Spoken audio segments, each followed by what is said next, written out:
Hello, welcome to this mini symposium to honor Beth Levine. So I would like to thank Skip Virgin for organizing this event that he has entitled Beth Levine, a legacy of science, collaboration, community, and mentorship. It's my pleasure to introduce you Herbert Skip Virgin. He obtained his MD PhD from Harvard Medical School, which his thesis work focusing on host immune response to bacteria, and completed his residency in internal medicine at Brigham and Women's Hospital. Following postdoctoral training in the laboratory of Bernard Fields, he joined the faculty of the Washington University School of Medicine, where he was the chair of the Department of Pathology and Immunology. His lab uses genetic structural computational sequencing methods to define mechanisms of viral pathogenesis and immunity in vivo, with many studies focusing on mouse models. Since 2018, Skip is Vice President and CSO of Vir Biotechnology, a company to treat and prevent serious infectious diseases, including, of course, SARS-CoV-2. So it's a real pleasure to introduce Skip Virgin to chair or to organize this mini symposium to honor Dr. Beth Levine. Thanks, Skip. Thank you very much, Patricia. Can you hear me all right? Yes. Okay, great. I'm truly honored to be able to share a session today with you on to honor Beth Levine and her legacy of science, collaboration, community, and mentorship. In a moment, I'll share with you the people who are going to also be commenting during this session.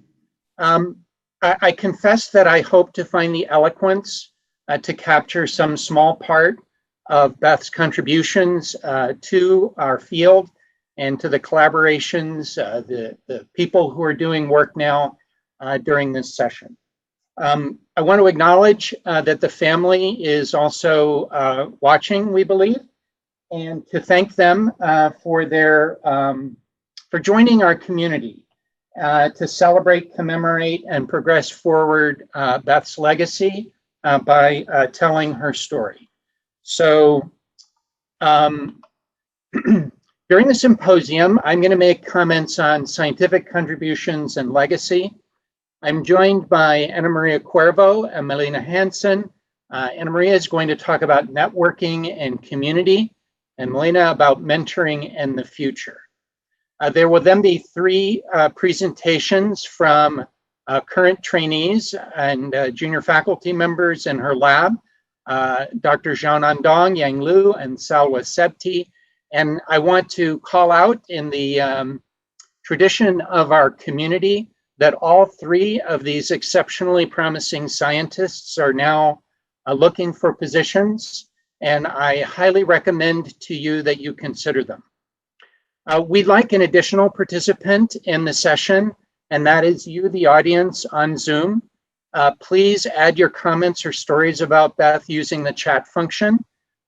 Some of those comments may be selected for mention by the session chairs, Patricia and Eric, after the comments made by myself, Annamaria and Malene. So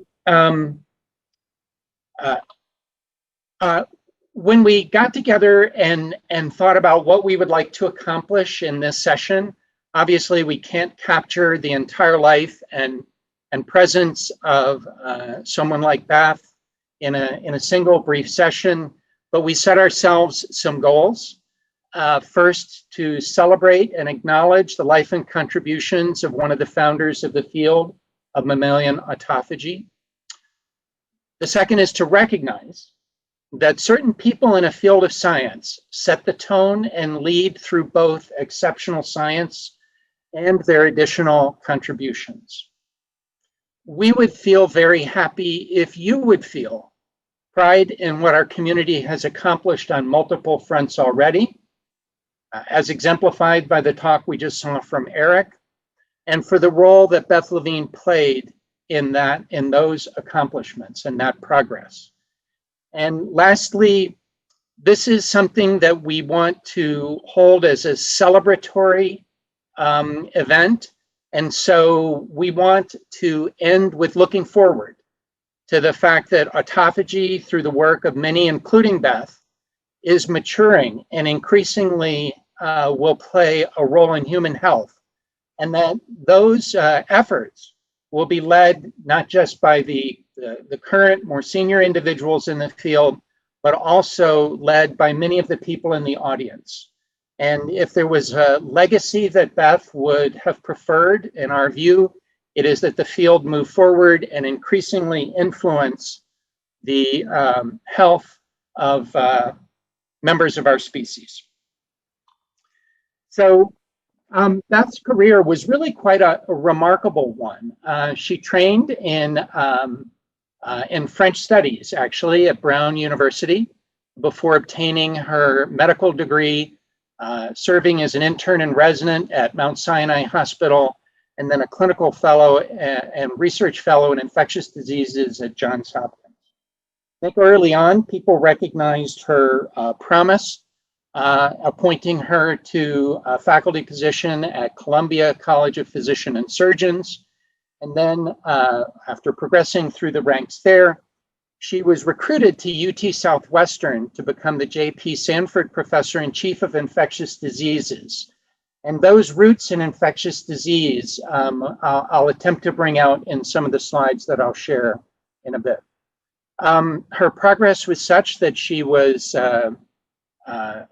appointed as an investigator in the Howard Hughes Medical Institute, and eventually to a distinguished chair in biomedical sciences at UT Southwestern, and the director of her own envisioned and formed Center for Autophagy Research.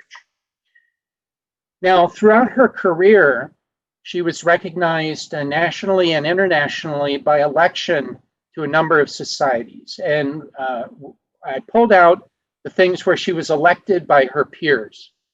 These are each honorary societies, which are not easy to gain access to membership in. They're the American Society for Clinical Investigation, the American Association of Physicians, the Academy of Sciences, and in 2013, she received the honor of being elected by her peers to the National Academy of Sciences, which recognizes the top scientists in the United States across all science: mathematics, physics, astronomy, biology, social sciences. So I think that exemplifies the respect with which she was held in the broader scientific community. And these processes of recognition started very early, and I call you to 1994, which in a single year after some of her initial work, she was appointed American Cancer Society Junior Faculty Research Fellow, a Pfizer Scholar, received the McDonald Award, and was recognized as an NIH clinical investigator.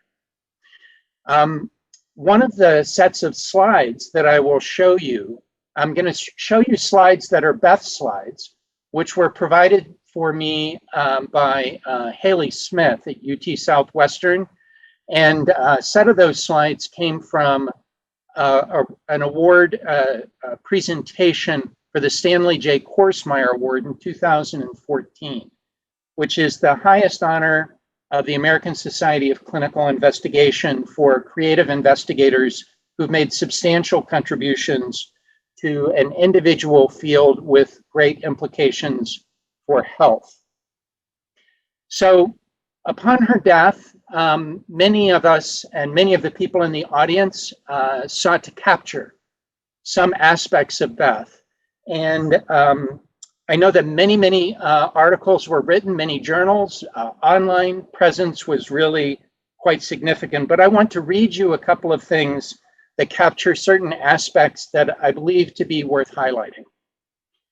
So from Science, Beth seamlessly integrated the molecular and cellular mechanisms of autophagy, in which cellular cargo is captured and degraded, cleaning the cell, into new understandings of disease pathogenesis, often challenging dogma and winning. I think that's a special statement because she clearly broke through dogma and created new ways of looking at things. By studying Becklin, she made fundamental discoveries linking autophagy to the pathogenesis of cancer, developmental disorders such as Fanconi anemia, and neurodegenerative and infectious diseases, as well as the physiologic processes of developing and aging. And a second quotation from an article co-authored with Ramnik Xavier, in which we attempted to capture something about the type of work that she did. The caliber and type of discoveries she made were extraordinary. Beth was given to bouts of remarkable scientific intuition and insight. She was eclectic in thought with an eidetic memory, drawing connections that others simply did not see. She lived in a galaxy of possibility while others inhabit the atmosphere of a single scientific planet. Her scientific achievements were frequently characterized by the alignment of divergent areas of biology. She had the singular capacity to weave disparate facts into a tapestry of truth, somehow managing to understand the whole cell and organism in a way that allowed her to cross boundaries, create new fields, and thereby see and document associations that others simply had not imagined. This capacity to bring together both fields and the people in them is a notable legacy that cannot be underestimated and will be further commented on by Annamaria and Malene. Now, I didn't want to try to capture in my words or presentation her contributions. So I sought a series of slide decks from her presentations over the course of her career. Thanks again to Haley Smith at UT Southwestern. And I have a few slides of these that I think capture some of the early things that led to her career, and then how she viewed her own contributions towards the end of her career. So this is a slide from a GRC talk in Italy in 2018, and I think captures the big picture and vision. The cell biology process of autophagy was outlined in exquisite molecular detail, including by work from Beth that I'll mention, inhibited by BCL2 as I'll mention, and those genetic findings through loss of function genetic and gain of function genetic studies. We saw wonderful examples of that from Eric.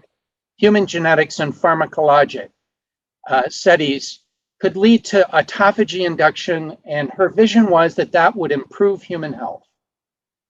She made significant contributions to that by showing that exercise increased autophagy and obviously has positive effects on human health, as well as pharmacologic agents could have similar effects.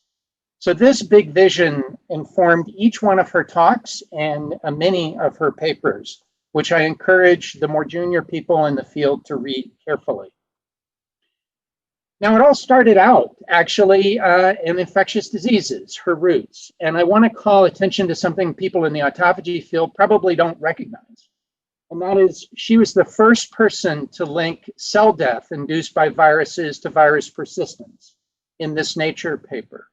This was a remarkable finding at the time, and showed that the regulation of cell death processes were critical for understanding the pathogenesis of viral infection. And it was these observations that led her to her key and seminal findings in the field of autophagy. And she went further to find first that BCL2 regulated virus-induced cell death, but then also to show that that had physiologic impact. And that's an example of a theme that runs through all of her research, and that she found molecular mechanisms and then showed that they were important. And for each slide, I won't call them out individually. The upper left is the talk or a progress report from which the individual slides came. So that led her to do a yeast-2 hybrid experiment. And I think many of us in the field have seen this slide. She did a yeast-2 hybrid with BCL2, and she found overwhelmingly a single protein that interacted with BCL2, and she named that protein Beclin-1.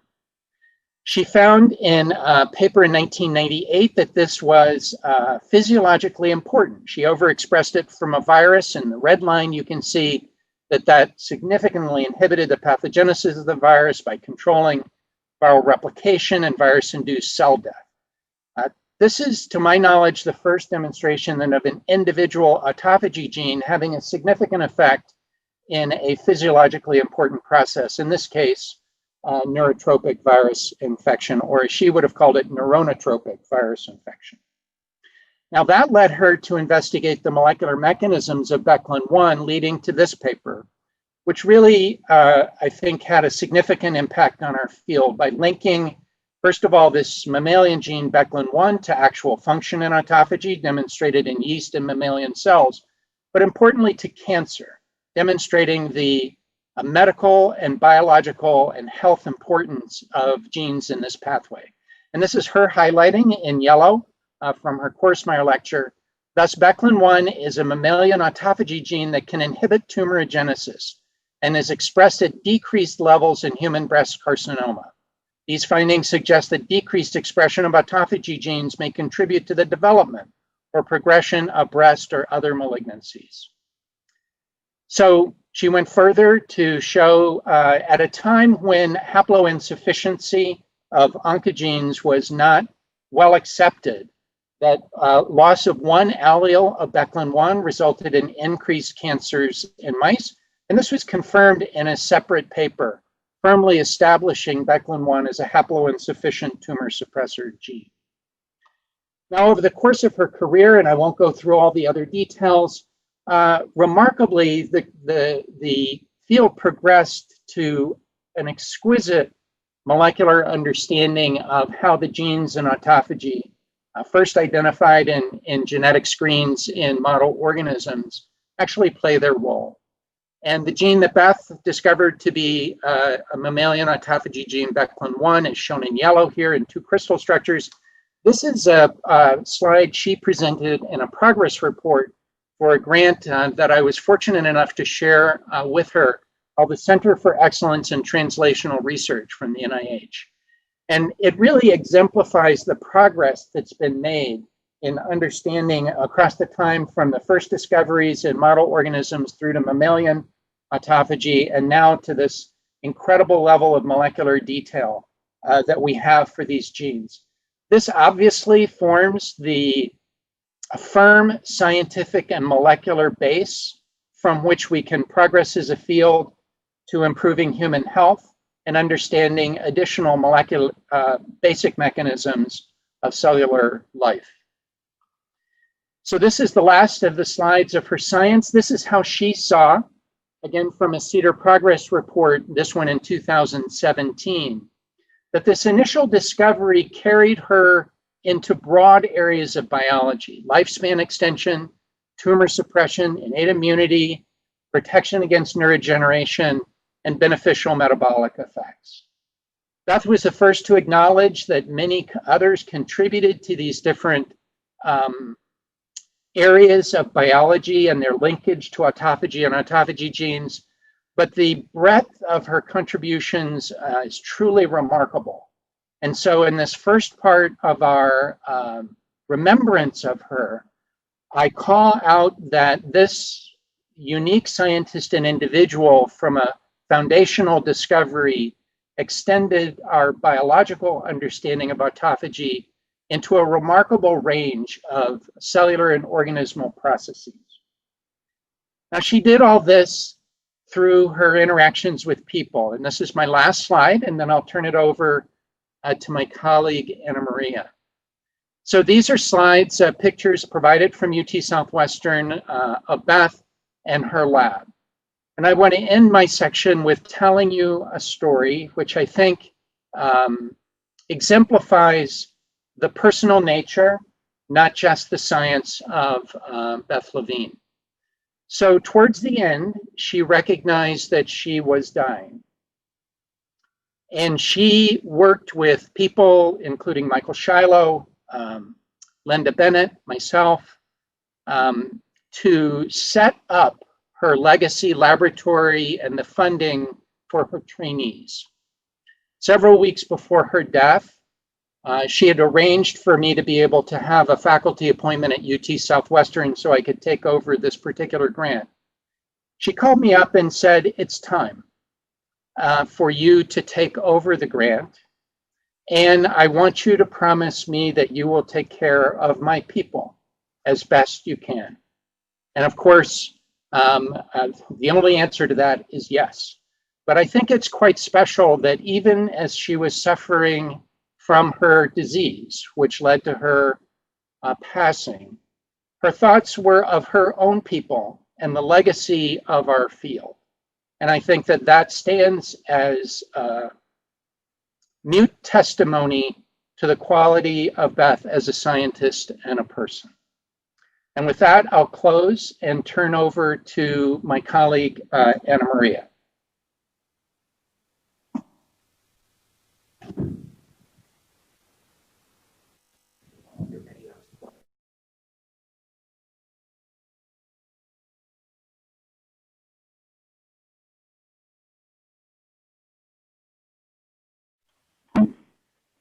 Can you see my slides?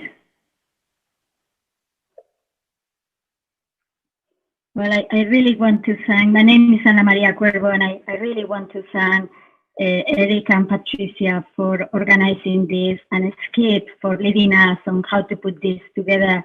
And as for those who know me, I cannot do anything as formal as he did, but you know that I do it really with my heart. So Skip has mentioned how we lost a really prominent woman that was doing groundbreaking science, but that was not her only dimension. She was also a dedicated mentor, as you will hear in a moment from Malene, and she was also a master organizer that brought us together. But I think what hurts much more is that we also lost a beloved colleague and a friend. And that's something that has motivated us to try to help the family and our community to make sure everybody knows all these dimensions of our beloved Beth. So as I mentioned, for my job was to tell you about how she brought us all together. And she did that by organizing very unique conferences.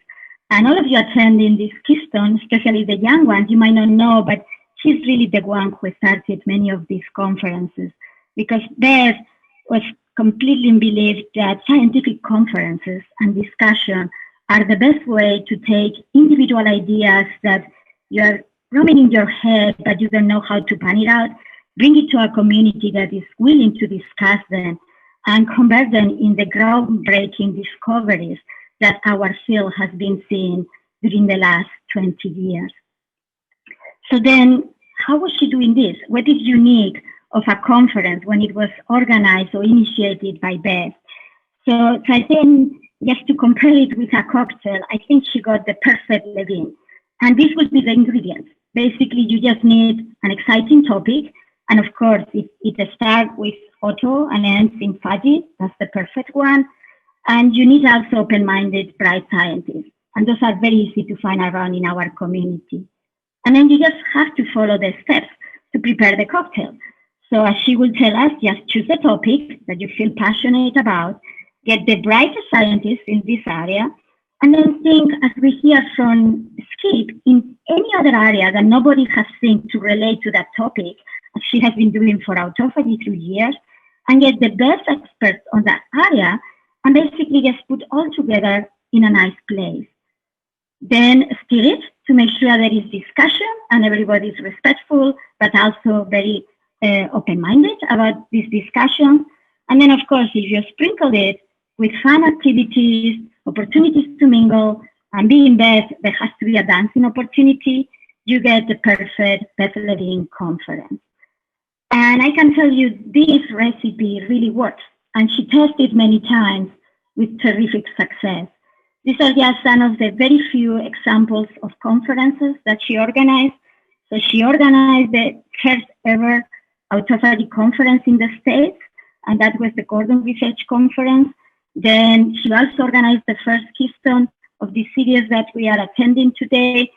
And not only these selective conferences, but also she made sure there were mini symposiums, and many of us have participated on those in all the societies that could have some interest in this area.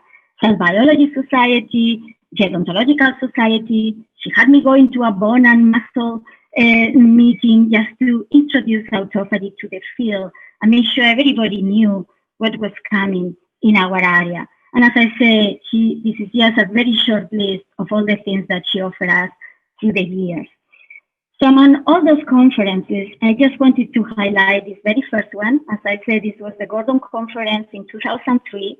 You can see her in the middle. She co-chaired it with Dan Leonsky.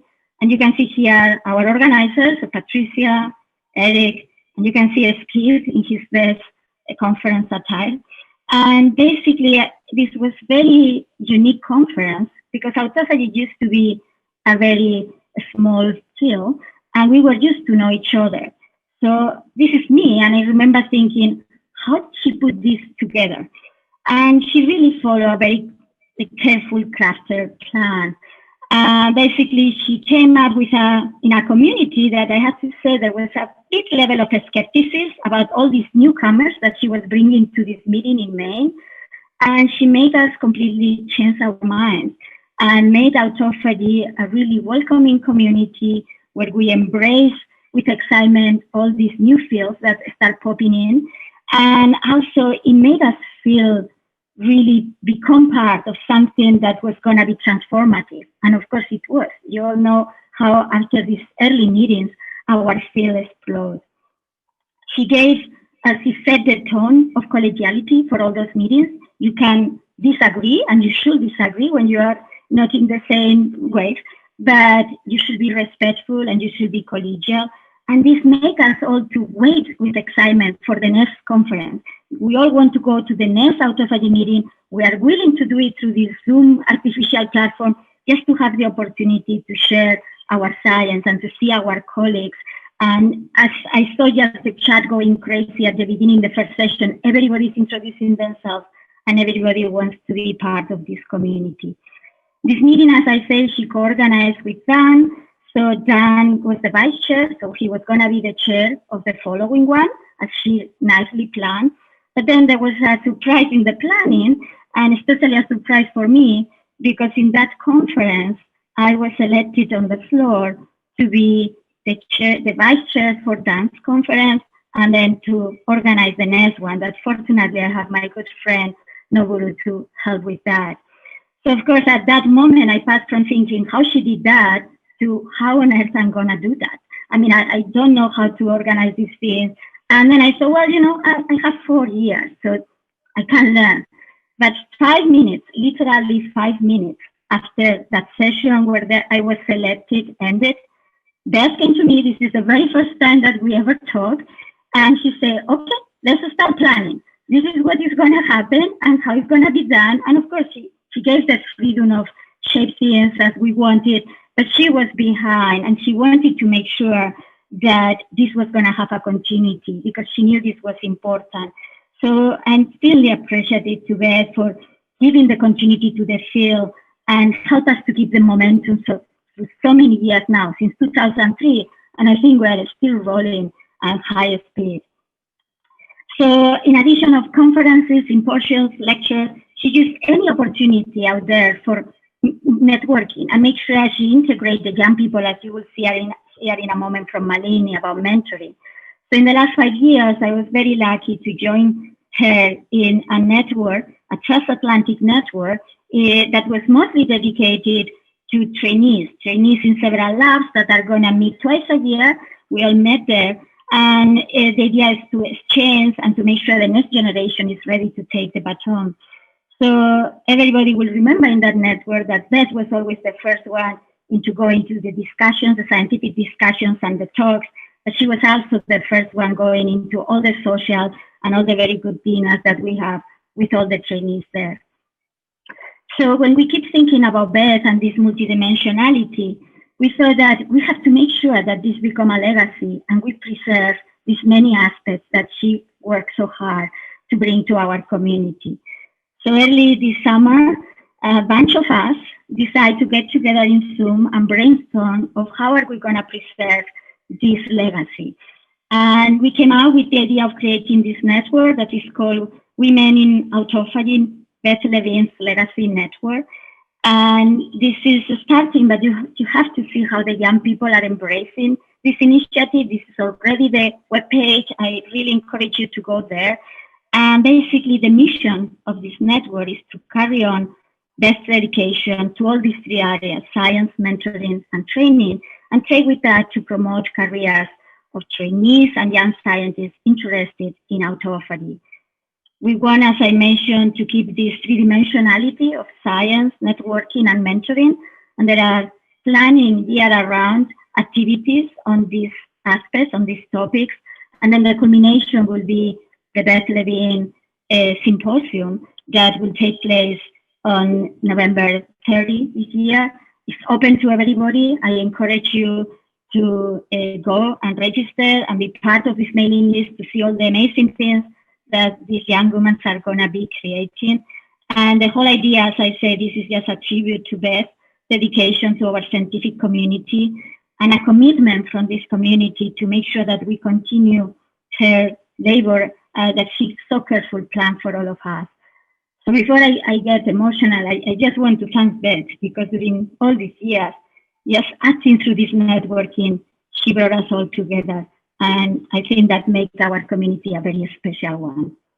So with that, I'm going to pass it to Malene, that is going to be talking about her mentoring activities.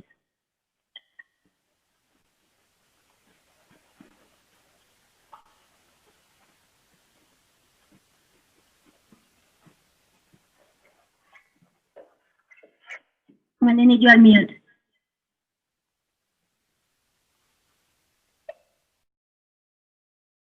Okay, I did it. So, okay, thanks, Austin. Thank you very much. Hello, everybody. My name is Malene Hansen, and I too want to say thank you to Skip for including both Annamaria and I in giving some of these closing remarks at this remembrance talk. It's a great honor, and especially for me, to talk a little more about Beth's commitment to mentorship. It's a shared passion of ours, and especially also to mentor the next generation of scientists in the field.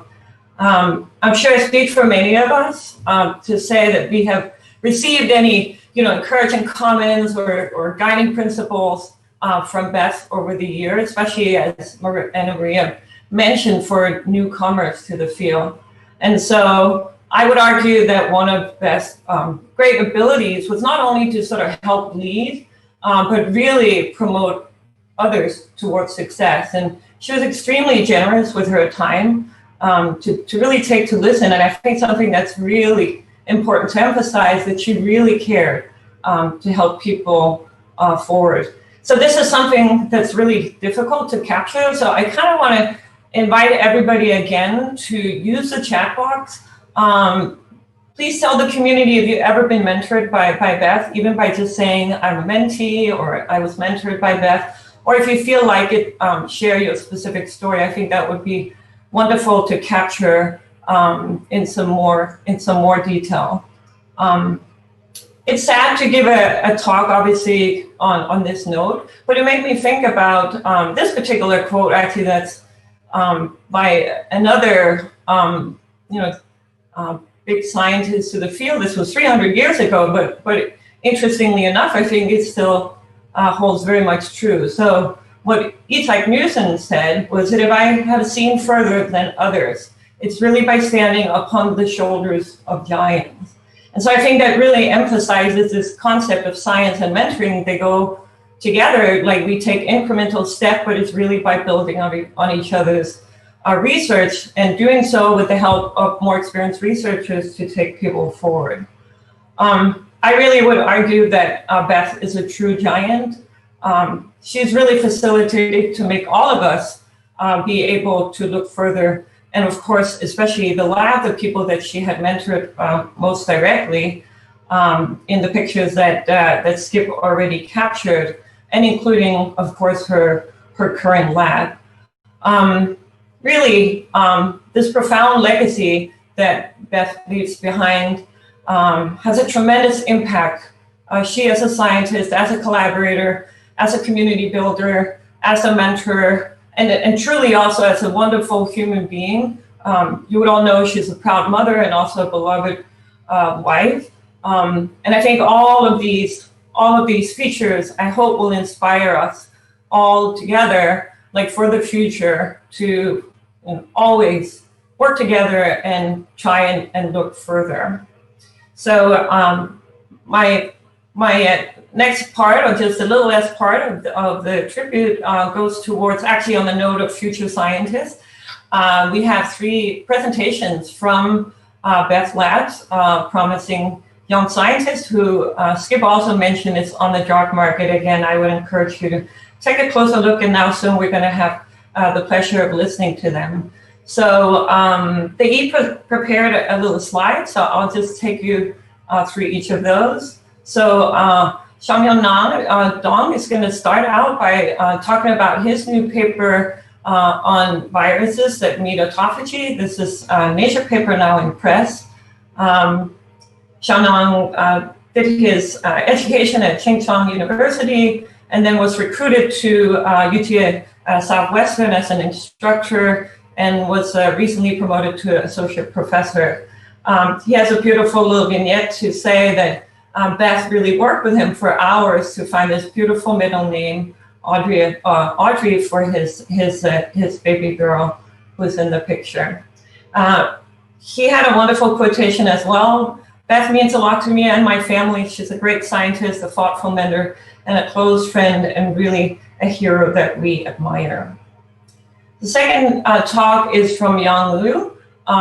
She also had a Nature paper. This was published earlier this year and talks about toll-like receptors and exercise. And she also came from Tsinghua University, went on to Belgium for her PhD, and then joined Beths Lab for her postdoctoral training.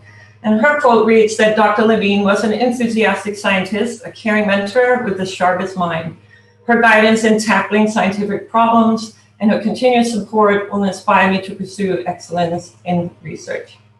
And last but not least, Salva Septi will talk about autophagy and aging in the Nature paper from a few years ago. She trained in France and actually did her PhD with Sophie Pettingre, who was a former postdoc of Beth, so really coming full circle in the mentoring setup. And her quotation reads, Beth was dedicated to her lab, to science, and to each one of us personally. She thoughtfully shared her many insights and perspectives. Years from now, I'm sure I will benefit from some of her teachings that I have yet to comprehend. She will mentor me for the rest of my life. I think with that really profound comment, I just want to leave you with this slide and really encourage everybody to really honor Beth's profound legacy and make it go for many, many more years forward. And so on that note, I want to just say a quick thank you on behalf of myself, Skip, and Annamaria, and turn it over to Eric and Patricia if there are any comments. So thank you. Thank you, Malene. Thank you, Annamaria. Thank you, Skip, for this nice introduction on Beths Legacy. There are a couple of comments in the chat that I will read.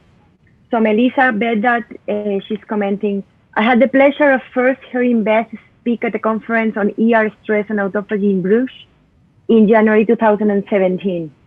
She gave both a fantastic scientific talk and an inspiring career seminar to graduate students. I remember her warmth and encouragement, which I particularly appreciated at that stage in my PhD. Thank you for organizing this mini symposium. There is also a comment from Konstantin Steinkov. Beth was my grantee for 2008 to 2016. It was always exciting to discuss with her progress in autophagy research. In 2009, I invited her to participate in the first workshop on autophagy and cancer organized by the Division of Cancer Biology at the NCI. Great presenter, very nice person. Last time I saw her and talked with her in August 2019 at Cold Spring Harbor at Cell Death Conference. Her death is tremendous loss for science. Konstantin Saiknikov, Program Director, NCIA. Okay, maybe it's time to move to the short talks. So they have been very nicely introduced by Malene. So the first short talk will be given by Xiandong Dong, and the title is A Role of Sorting Nextins in Biophagy.